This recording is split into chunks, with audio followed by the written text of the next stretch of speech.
तैयार है। नमस्ते दोस्तों, क्या आपने कभी गौर किया है कि आजकल दुनिया का नक्शा यानी मैप उतनी जल्दी नहीं बदलता जितना आज से 100 या 200 साल पहले बदल जाया करता था? पुराने जमाने में तो ऐसा लगता था जैसे हर कुछ सालों में कोई राजा या देश दूसरे पर हमला करता था और रातों रात बॉर्डर बदल जाते थे।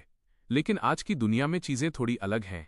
दरअसल दूसरे विश्व युद्ध के बाद हमने एक ऐसा सिस्टम बनाया है जहां देशों की सीमाओं को पवित्र माना जाने लगा है।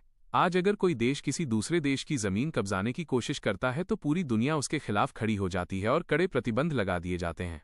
अब जमाना तलवारों और तोपों से ज्यादा ट्रेड, टेक्नोलॉजी और डिप्लोमेसी का है। आज देश एक दूसरे पर गोलियां चलाने के बजाय एक दूसरे को सामान बेचने और आर्थिक रूप से आगे निकलने की होड़ में लगे हैं।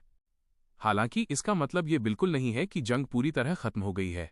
अगर आप हाल के कुछ सालों को देखें तो यूक्रेन और गाजा जैसे उदाहरण हमें याद दिलाते हैं कि इंसान का स्वभाव अब भी वैसा ही है और जमीन को लेकर लालच अभी खत्म नहीं हुआ है।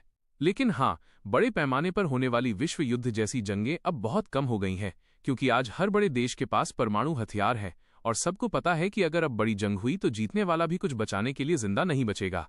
तो कुल मिलाकर हम एक ऐसे दौर में जी रहे हैं जहां सीधे युद्ध के बजाय साइबर वॉर या इकोनॉमिक वॉर ज्यादा होती है। दुनिया का नक्शा अब शायद ही कभी बड़े स्तर पर बदले, पर तनाव अभी भी बरकरार है। अगर आपको ये जानकारी अच्छी लगी और आप ऐसे ही और टॉपिक्स पर चर्चा चाहते हैं तो चैनल को सब्सक्राइब जरूर कर लीजिएगा। मिलते हैं अगले वीडियो में।